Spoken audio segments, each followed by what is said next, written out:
안녕하세요. 아티클마트에서의 아무태입니다. 오늘은 위탁가정에 대해서 얘기해 보도록 하겠습니다. 오늘 얘기하는 위탁가정은 정말 기괴한 위탁가정 프로그램인데요. 위탁가정이라고 하면 부모가 없는 아이들이나 아니면 부모가 있음에도 불구하고 이 부모가 아이들을 제대로 양육할 수 없을 때 이런 아이들을 국가기관에서 위탁가정에 맡기는 시스템을 얘기하는데요. 오늘 아티클에서 소개하는 이 위탁가정 프로그램은 이러한 불운한 아이들을 가장 사랑하는 부모에게 맡기기 위해서 다름 아닌 아동성애자에게 위탁부모의 역할을 맡긴 프로그램이라고 하는데요. 이 말도 안 되는 프로그램에 대한 아티클을 읽으면서 처음에는 제가 이거 내가 해석을 잘못하는 건가? 라는 생각을 좀 했었고, 그리고 또 충격을 받았던 건 이 프로그램이 뭐 60년대, 70년대 그때 있었던 프로그램이라면 그래도 이해를 할 법한데 이 프로그램이 2003년까지 존재했다는 거에 또 한 번 충격을 받았습니다. 이 기괴한 프로그램은 독일에서 운영된 프로그램이라고 하는데요. 자세한 내용 오늘 아티클을 통해서 알아보도록 하겠습니다.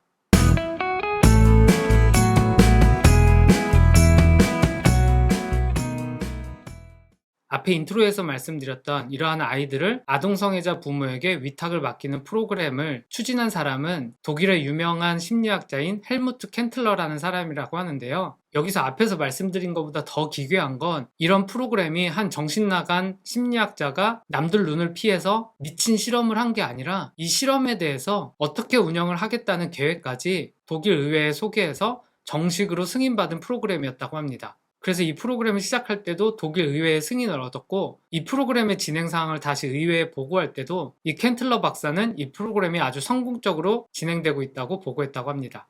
특히 이 헬무트 켄틀러라는 박사는 독일에서 심리학자로 유명한 사람이었고, 특히 이러한 성에 대한 교육에 대한 권위자로 인정받고 있었다고 하는데요. 그런데 이 프로그램이 시작된 건 1970년대고 의회의 승인을 받기도 했지만 관련 문서들도 찾을 수 없게 되고 시간이 흐르면서 대중의 관심에서 많이 멀어졌다고 하는데요. 이 사진에 보이는 테레사 넨투익이라는 여성이 이러한 실험이 있었다는 내용에 대해서 지난 2017년에 상세한 내용을 조사해서 보고서를 발간했다고 하는데요. 이 보고서에 대한 소식이 실린 한 신문을 보면서 마르코라는 한 남성이 자신이 이러한 위탁가정에서 생활했던 내용에 대해서 고백하기 위해 이 여성에게 연락을 했다고 합니다. 그런데 이 마르코가 이 테레사라는 여성에게 연락하기 전까지만 하더라도 이 리포트를 발간한 테레사 같은 경우도 이 프로그램이 70년대에 한번 진행되고 종료됐다고 생각을 했었는데, 마르코의 증언에 따르면 자신이 21살이 되던 2003년까지 이 위탁가정에서 생활했고, 어릴 때부터 이런 생활을 했기 때문에 자신은 이 위탁가정에서 생활하는 삶이 자연스러운 삶이라 생각하고 생활해왔다고 하는데요. 과연 이 마르코라는 남성이 어린 시절에 위탁가정에서 어떻게 생활했는지 자세히 알아보도록 하겠습니다.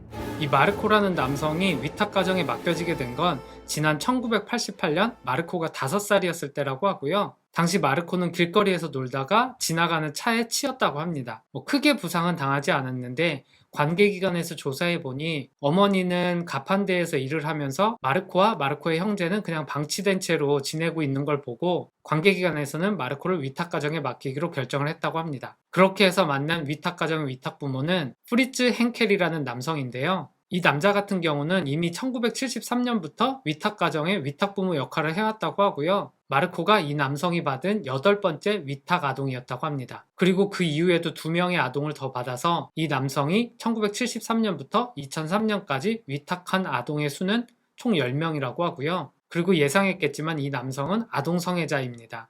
그래서 이 아티클에 따르면 이 1973년에 이 프리츠 henkel이 처음으로 위탁부모 역할을 할 때에도 위탁 아동의 선생이 프리츠 henkel을 보면서 이 남성이 지속적으로 어린 소년과의 접촉을 시도하고 또 이렇게 위탁해서 맡게 된 위탁 아동과 부적절한 성적 관계를 맺고 있다는 것을 알게 되었다고 하고 이를 관계기관에 신고를 했다고 하는데요. 하지만 이 프로그램을 창시한 앞에서 말씀드린 헬무트 켄틀러가 개입해서 본인이 이 문제를 해결하겠다라고 하면서 사건 수사가 무마되었다고 합니다. 그리고 이어서는 이 마르코가 위탁 양부인 프리츠 henkel과 지낸 지 1년 반이 지나서 다시 새로운 위탁 아동이 이 가정에 들어왔다고 하는데요. 이 아동의 이름은 스벤이고 나이는 7살이었다고 하고 길거리에서 머물며 음식을 구걸하던 아이였다고 합니다. 그래서 이어지는 내용에서는 이 프리츠 henkel이 마르코와 스벤을 정기적으로 성적으로 학대하는 내용이 나오는데요. 이 당시의 상황에 대해서 마르코의 고백을 들어보면 이러한 아버지의 성향이 그냥 음식에 대한 성향과 별반 다를 바 없는 거 아닌가 이렇게 생각을 하면서 지냈다고 합니다.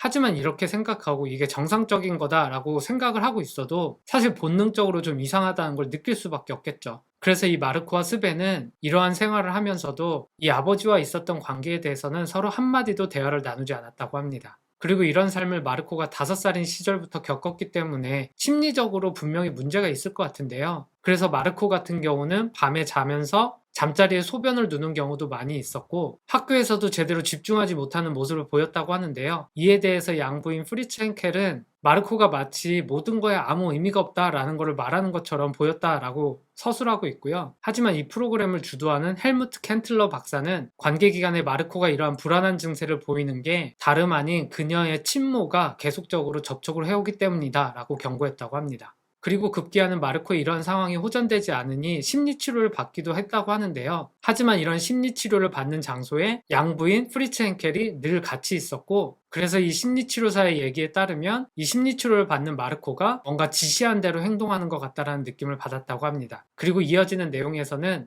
한 번은 심리치료를 받을 때 아버지가 없어서 아버지가 없는 채로 심리치료를 시작했는데 마르코가 심리치료를 받고 있다는 사실을 알게 된 양부 프리츠 henkel은 이 심리치료사에게 폭력을 휘둘렀다고 하는데요. 이때에도 헬무트 켄틀러 박사가 개입해서 본인이 이제 앞으로 심리치료를 담당하겠다라는 얘기를 하고 그리고 이렇게 폭력을 휘두른 양부에 대해서는 이렇게 심리적으로 불안한 아이를 키우는 부모가 얼마나 힘들지를 감안해달라라고 얘기를 했다고 합니다.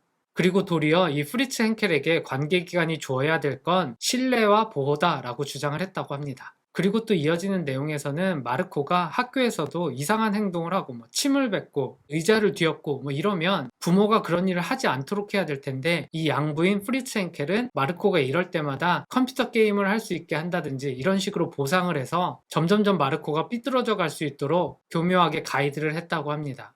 그리고 이렇게 살아온 마르코가 18살이 됐을 때 이제 법적으로는 이 위탁 가정에서 나올 수 있는 권리를 얻게 되었다고 하는데요. 마르코의 증언에 따르면 자신이 5살 때부터 이렇게 살아오면서 뭔가 비판적으로 사고하는 능력이 없었고 어떻게 해야 될지 몰라서 18살이 됐음에도 불구하고 이 위탁 가정에 계속 머무르게 되었다고 이야기하고 있습니다.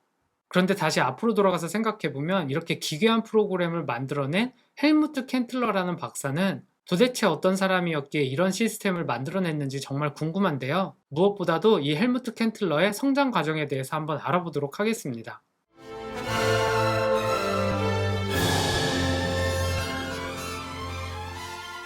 헬무트 켄틀러가 어린 시절 살아온 가정 환경은 상당히 억압적이었다고 하는데요. 아버지는 군인 출신이었고 또 이 아버지는 아이들은 강하게 키워야 되고 매와 회초리로 훈육하고 아이들의 감정은 최대한 억누르는 게 가장 효과적인 교육 방법이다라고 믿고 이 헬무트 켄틀러를 양육했다고 하는데요. 이 헬무트 켄틀러의 아버지가 굳게 믿은 이러한 교육 방법은 1800년대의 아동 교육학자였던 다니엘 고틀롭 모리츠 슈레버라는 사람의 교육 방침을 그대로 따른 거라고 합니다. 그리고 이 남성의 교육 방법이나 철학이 이후에 나치즘을 탄생하게 한 배경이 되었다고 합니다. 이 사진에 보이는 사람이 방금 전 말씀드린 교육학자인데요. 이 사람의 교육 방법에 대한 내용을 보면 이렇게 어린아이에게 여러 가지 기구를 씌워서 바른 자세를 갖게 하고 이렇게 책상에서도 온몸에 여러 가지 기구를 통해서 고개와 허리를 빳빳하게 하고 학습할 수 있는 이러한 도구들을 제안을 했다고 합니다. 정말 보기만 해도 정말 기괴한 것 같죠. 아무튼 이러한 과정에서 헬무트 켄틀러는 지내왔고 어린 시절에 식탁에서 얘기하다가 아버지가 부모가 얘기할 때 아이가 끼어드는 거 아니다라고 하면서 엄청 호통을 쳤다고 하고요. 이어지는 내용에서는 1938년에 나치 정권이 유태인들을 수색해서 감금하던 시절인데 이 당시 헬무트 켄틀러가 살고 있는 건물에도 유태인 가정이 있었다고 하는데요. 어느 날 밤 이 유태인 가정이 켄틀러의 집 문을 두드리고 오늘 하룻밤만 여기에서 지낼 수 없겠냐고 물어봤을 때 이 켄틀러의 아버지가 그건 불가능하다라고 하면서 돌려보냈다고 합니다. 이때 상황에 대해서 켄틀러가 서술한 내용을 보면 이 당시 아버지가 이렇게 가운을 입고 있었는데 이 가운이 무릎까지 내려오고 이 무릎 밑으로는 맨살이 드러나는데 되게 호리호리한 아버지의 다리를 보면서 이렇게 권위적인 아버지의 모습과는 대조되는 모습을 보면서 정말 우스꽝스럽다라는 생각을 하게 되었다고 합니다. 이렇게 켄틀러는 권위적인 가정에서 자라왔고 또 자라오던 당시가 나치즘이 성행하던 시기인데요. 이후에 2차 대전에서 독일이 패망하고 전후 독일에서는 무너진 독일을 재건하기 위한 여러 움직임들이 있었고 다시는 이러한 나치즘과 같은 세력이 정권을 잡는 일이 없도록 사회 시스템을 재정비해야 한다는 목소리도 높았고, 거기에 더해서 나치즘 치하에서 자행됐던 많은 일들에 대한 어떤 죄책감 같은 것도 갖고 있었는데요. 이러한 독일에서 학생들을 중심으로 권위주의를 타파하고 아직도 잔재하고 있는 나치즘 문화에 대한 철폐를 요구하는 학생운동이 일어났다고 하는데요. 이 독일에서뿐만 아니라 유럽 전역에서 일어났던 68 운동에 대해서 간단하게 알아보도록 하겠습니다.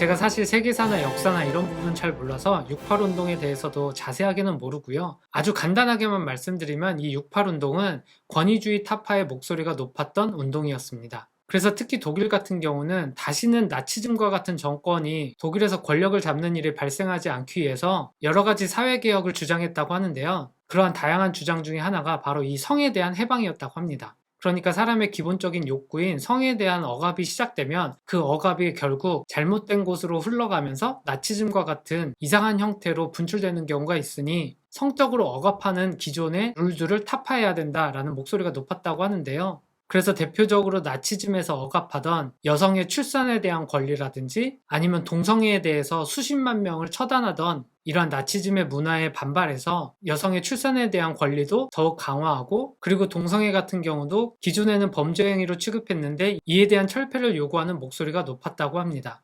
그래서 이 당시 68운동 당시에 독일의 사진들을 보면 뭔가 권위주의를 타파하고자 하는 젊은이들의 목소리가 이런 사진을 통해서도 여러 가지 성적 해방 이런 부분들도 보이고요.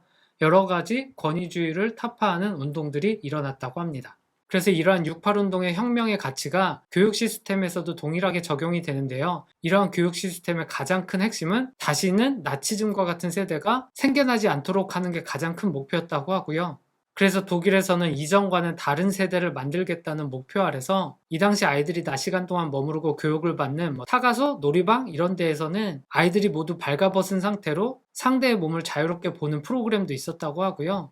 또 이 당시 68 운동의 분위기를 타고 녹색당이 출범을 했는데요. 이 녹색당의 여러 주장들 중에 하나도 아이들의 성적 욕구로 억압하지 말아야 된다라는 주장을 하면서 어른들이 아이들과 성적으로 관계를 맺을 수 있는 제한 연령을 폐지해야 된다라는 법안을 내기도 했다고 합니다. 앞에서도 말씀드렸듯이 저도 이 당시에 독일의 사회에 대해서는 잘 아는 바가 없어서 이 아티클을 읽으면서 와, 정말 이런 일들이 있었단 말이야? 약간 의아해서 다른 사이트도 좀 찾아봤는데요. 정말 이 당시에 독일의 성적 해방에 대한 목소리가 상당히 높았던 것을 알 수 있었습니다. 지금 시점으로 보면 성인이 어린아이와 성적으로 관계를 맺는다는 건 정말 높은 수준의 범죄를 취급받는데, 이 당시만 하더라도 이 성인들이 아이들과 성적으로 관계를 맺는 게 금기시되지 않고 오히려 진보적이다 이런 평가를 받았다고 하고요. 그래서 이런 어린아이들도 성적 욕망이 있는데 이런 것들을 억누르지 않고 자유롭게 분출되게 하는 것이 억압된 에너지가 다른 곳에 분출돼서 나치즘과 같은 사회가 다시 오지 않는다라고 생각을 했다고 합니다. 이렇게 권위주의를 타파하고 기존의 가치를 부정하는 사회 분위기 속에서 헬무트 켄틀러 박사는 위탁이 필요한 아동을 아동 성애자에게 맡기는 것이 가장 적합하다 생각하고 이 프로그램을 시작했는데요. 이 프로그램에 대해서 이어서 조금 더 알아보도록 하겠습니다.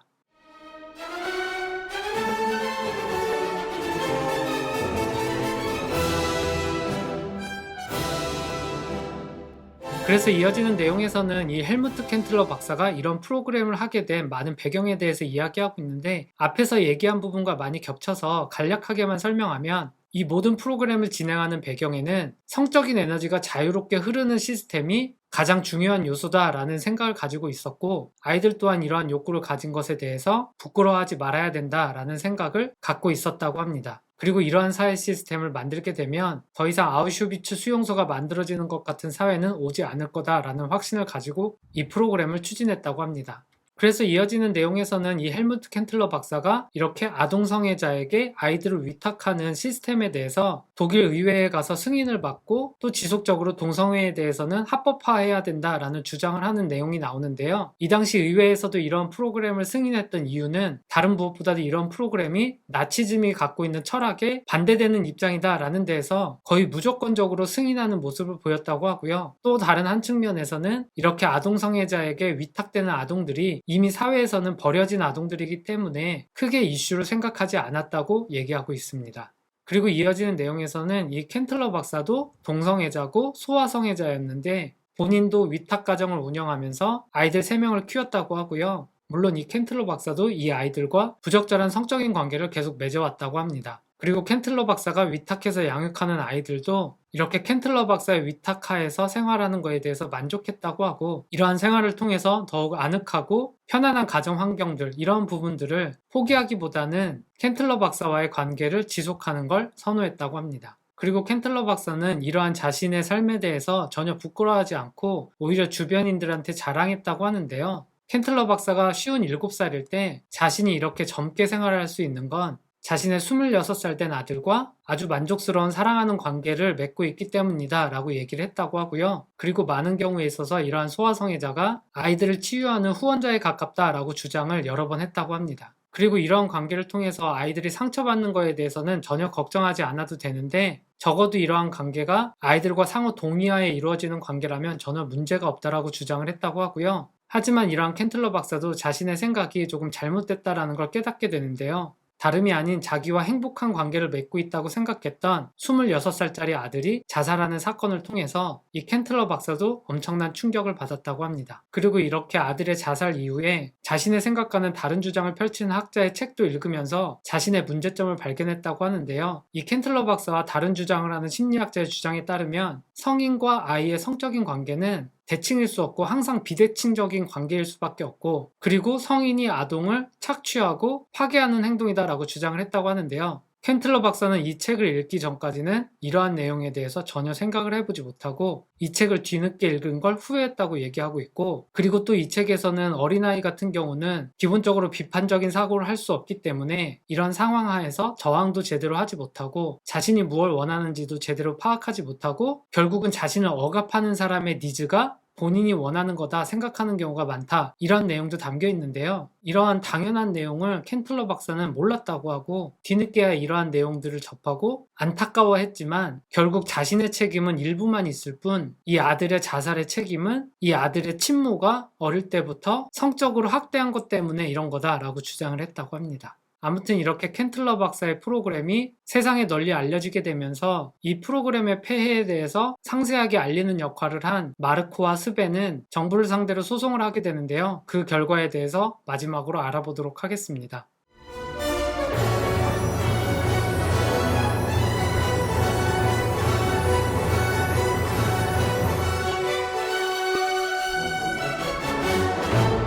이미 헬무트 켄틀러 박사도 사망을 했고 마르코와 스벤의 양부인 프리츠 헨켈도 사망했기 때문에 국가를 대상으로 손해배상 소송을 진행을 하고 있었는데요. 이러한 소송 절차 중에서 마르코와 스벤을 돕고 있는 사람이 있었다고 하는데요. 이 사람은 다름 아닌 Alternative for Germany라는 우익정당에서 일하는 사람이라고 하는데요. 이 정당 같은 경우는 철학이 나치 정권에서 일어났던 범죄에 대해서는 최소화하고, 그리고 나치 정권조차도 독일이라는 1000년 넘는 위대한 역사의 아주 작은 오점이다 라고 생각을 하는 정당이라고 하는데요. 그래서 이 정당의 목표는 자유화된 독일이 다시 위대한 독일로 가기 위해서 기존의 권위주의적인 사회로 복귀하고, 또 가족의 가치를 중요시하며 또한 늘어나는 이민자에 대한 문제에 대응하기 위해서 독일 민족의 순혈 혈통을 갖고 있는 사람들이 출산을 많이 해야 된다라는 주장을 하는 그러한 정당이라고 하는데요. 이 정당에서 일하는 사람이 마르코와 스벤을 도와서 소송을 진행하는 건 결국 나치즘을 부정하고 권위주의를 타파했던 이 좌파 세력과 또한 이 좌파 세력과 연대한 보수 세력의 이 모든 책임을 떠넘기려는 어떤 정치적 목적이 있어 보이는데요. 그래서 이어지는 내용에서도 이 마르코와 스벤이 자신을 이용하고 있다라는 걸 깨닫게 되면서 소송으로 이어지지 않고 정부와 협상을 통해서 소송을 끝내게 되었다고 얘기하고 있습니다. 그런데 미국 같은 경우는 이러한 경우에 국가에서 손해배상을 할 때 뭐 몇백만 불, 몇천만 불 이렇게 배상하는 경우가 많은데요. 독일 법에서는 이러한 천문학적인 금액의 손해배상은 가능하지 않고 결국 마르코와 스벤에게 각각 5만 유로씩 보상이 주어졌다고 하는데요. 독일 법 기준으로는 상당한 금액이라고 합니다. 아무튼 이 아티클의 마지막에서는 이러한 어린 시절을 겪은 마르코가 이제는 한 여성을 만나서 딸 2아이를 낳고 자신의 삶을 열심히 살아가려고 하는 모습을 보여주면서 마무리하고 있습니다. 오늘 아티클은 여기까지인데요. 처음에도 말씀드렸듯이 정말 어처구니 없는 사건이기도 하고 이 사건이 불과 10몇 년 전까지 지속된 프로그램이었다는 게 더욱더 놀라운데요. 저는 여기에서 뭐 권위주의가 옳다, 동성애가 옳다, 나쁘다, 뭐 이런 얘기를 하고 싶은 건 아니고 어느 것이든 극단으로 치달을 때 사람의 이성이 어떻게 마비되는지에 대해서 한번 얘기해 보고 싶었습니다. 나치즘이라는 상식적인 인간의 생각으로는 도저히 상상할 수 없는 잔혹함이 있었던 시대였는데요. 다시는 이러한 잔혹함과 야만이 오지 않기 위해서 이 사회를 어떻게 해야 되는가라는 고민의 결과의 극단에는 이렇게 아이들을 아동 성애자에게 맡겨서 양육하는 것이 필요하다라는 데까지 도달하게 되는데요. 어느 방향이든 극단으로 치달으면 결국 파국에 이를 수밖에 없는 것 같습니다. 권위주의 나쁘죠. 하지만 이러한 권위주의를 타파하기 위해서 모든 것을 해방한다라는 극단으로 치달을 때 문제가 생기는 것 같고요. 성적인 취향으로 사람을 차별하고 처벌하는 것도 안 되죠. 저는 그렇게 생각하는데요. 하지만 이러한 성적 해방을 극단으로 치달아서 아이를 좋아하는 아동 성애자에게 아이를 맡기고 아이와의 관계를 맺게 하는 이런 극단까지 가면